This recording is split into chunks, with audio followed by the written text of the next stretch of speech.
Chemical properties of ethers. The next topic we are starting with, that is chemical properties of ethers.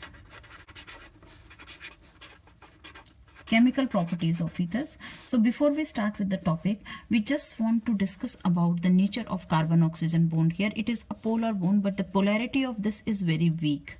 It's a weakly polar bond, and it is difficult to break this carbon oxygen bond because it's a weak polarity bond. Weak polarity bond means it's a stronger bond. Stronger bond means it is difficult to break, and because this bond is difficult to break, that is why ethers are less reactive. So one thing we should understand, ethers are less reactive. They are less reactive. Why are they less reactive? Because of the weak polarity of carbon oxygen bond, or because of the stronger carbon oxygen bond. It's difficult to break, but still the reaction may take place. So the first reaction which we are taking, that is reaction with hydrogen halide. Reaction with hydrogen halide, that is HX. Reaction with hydrogen halide, how the reaction takes place. Say for example, we have ether which is symmetrical. Symmetrical ether means when both the R are same, or we also call them as simple ethers. Simple ethers means when both R are same, like both are, it is methoxy methane, or it is ethoxy ethane, or it is propoxy propane, etc. Or you may say it is dimethyl ether, diethyl ether, means when both R are same, we call them as symmetrical or simple ether. So when we have a symmetrical ether and we do its reaction with hydrogen halide like HX, then first this carbon oxygen bond will be broken, and here this will be broken. This is negative, this is positive. So, and here it is positive, it is negative. So how the reaction will take place, what we will get, it will be RX plus ROH. Now this ROH will again be converted, ROH will again react with HX, because this reaction will take place in excess of HX. Excess it should be, excess of hydrogen halide. Now this bond will again be broken. This is a positive, this is negative, so this is a nucleophile, and here again positive, negatives, this is another nucleophile, will be converted RX plus H2O. So that's how the reaction will take place. So this is a very simple fact when it is a symmetrical ether. What if it is, so when it is a symmetrical ether, which bond is broken first, or X is going with what, that hardly matters. Whether X is going with this R or this R, because both R are same, but it matters when both R or both alkyls are not same. Say for example, we are taking this reaction.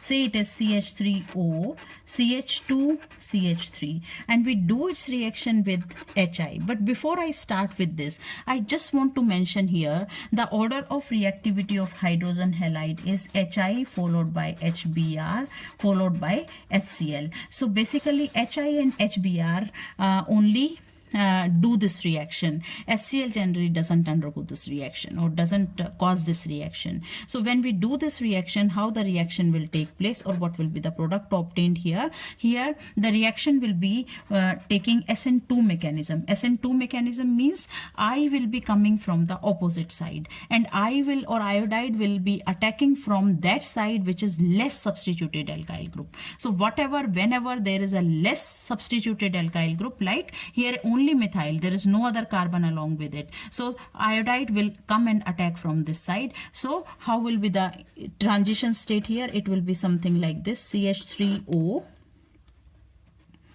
CH3O, CH2,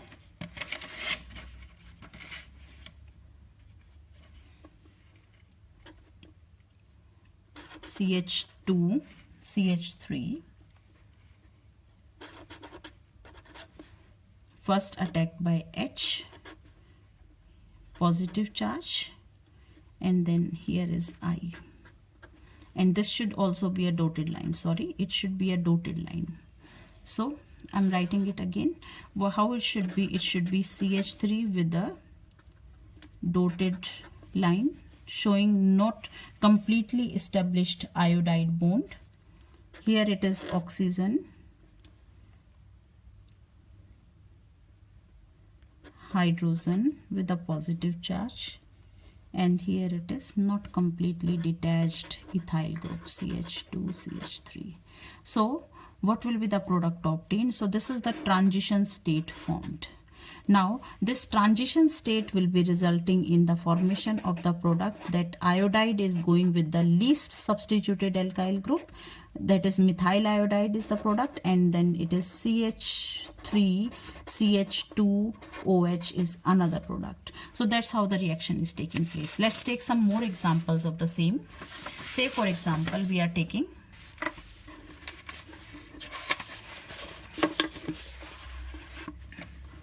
say it is CH3 CH CH3 O CH3 plus HI. So what should be the product formed here? Which side iodide should come and attack? Iodide will be coming and will be attacking from the side which is least substituted alkyl group. So where is the least substituted? This alkyl, this carbon is having this methyl. So both are, this is substituted twice. It is a secondary alkyl group. So now iodide will come and attack from this side. So that is why one product obtained will be CH3I, that is methyl iodide formed, and the other product will be CH3CH3OH. Very important reactions these are, where we ask you to identify the product obtained on reaction with HI in the various types of ethers. Like say for example, if we have a tertiary ether, say it is a tertiary butyl methyl ether or tertiary butyl ethyl ether. This is tertiary butyl group O CH2CH3. So this is tertiary butyl ethyl ether.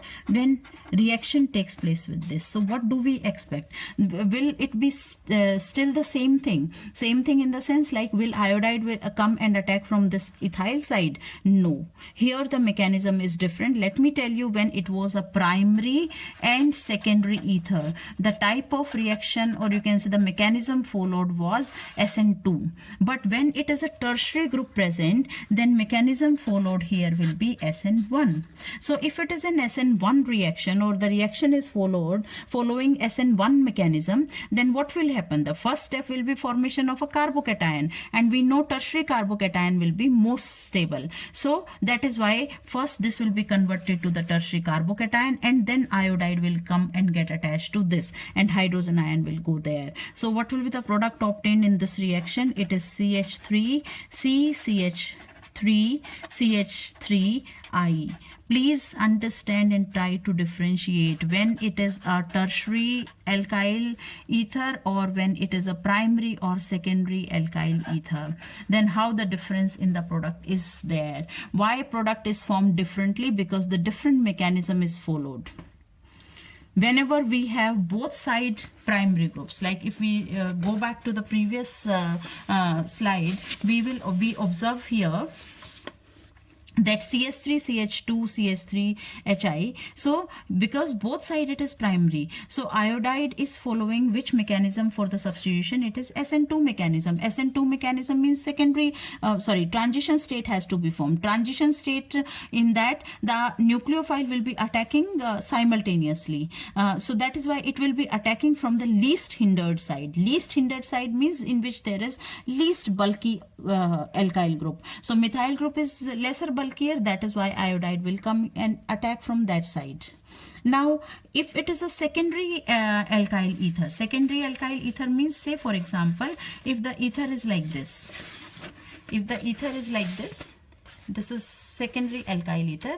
So this is the secondary alkyl ether formed. Now here again Sn2 mechanism will be followed. Then again the simultaneous attack of the incoming nucleophile will take place. So iodide will again come and attack from that side which is least hindered or is least bulky. So least bulky side is again methyl side. So methyl side it will come and get attached, and that is why methyl iodide is the product. But when it is a tertiary alkyl ether, then mechanism is not Sn2, then mechanism is Sn1. And if it is an Sn1 mechanism, it means there are two steps. Two steps means first it will lead to the formation of carbocation. So first step is this will be forming I'm writing on this side. This will be forming first. This will form this CH3, CH3, CH3, and with a positive charge. So it will be forming a carbocation first. Now we know that tertiary carbocation is most stable. So there is a tendency of formation. There is a chances of there are chances of formation of two types of carbocation. One is this tertiary carbocation, other may be ethyl carbocation. But we know tertiary carbocation is more stable. That is why it will only be leading to the formation of the product, and it will be attacked by the nucleophile. So it is attacked by the nucleophile, and that is why tertiary butyl iodide is the major product here. So this is all about the formation of product on attack of HI on various types of ethers. Very, very, very important reaction, always asked in exam. Then next we are starting with, say for example, we have era-alkyl ether. Era-alkyl ether means, say if it is anisole, OCH3, and we do its reaction with HI, then how or what will be the product? Whether I will go with this or H will come here, what will be the product? Whether it will be methanol. What I'm trying to say, there are chances that we may get methanol, means CH3OH and iodide come here, iodobenzene. This is one set of product which we may get, that is methanol and iodobenzene. And the other set of product which we may get is, that is, this bond is not broken, this bond is broken, and we may get methyl iodide and phenol. So what is more appropriate? The product obtained here will be phenol plus methyl iodide. The product obtained here will be phenol plus methyl iodide. Why is it like this? Why phenol and methyl iodide? Because breaking of this bond is much more difficult as compared to breaking of this oxygen carbon bond. Why is it so? Because we know that because of this benzene ring there will be resonance. Because of the resonance, this carbon oxygen bond will be having a double bond character. Double bond character means this bond is difficult to break. So this bond will not be broken. This will remain as it is. So iodide will come in. Otherwise also we know that because primary group means iodide will attack from the less bulkier side. That is why it will be attacking from this methyl group side, and that is why methyl iodide will be the product obtained, and the other product obtained will be phenol. So that's how the reaction will take place. Now the next is, that is electrophilic substitution. There are questions based on the same concept in your in-text as well as in the exercise also. So now the next we are starting with electrophilic substitution reaction. Now what about electrophilic substitution reaction? Electrophilic substitution, first of all we should understand whether this alkoxy group is activating group or it is a deactivating group. So this is an activating group. Why is it an activating group? Because it will be having plus R effect. The other resonating structure will be double bond O with one lone pair with a positive charge CH3 here. Here is the lone pair and this. So what happened here? This sp2 hybridized carbon will withdraw this pair and this pair will become a lone pair.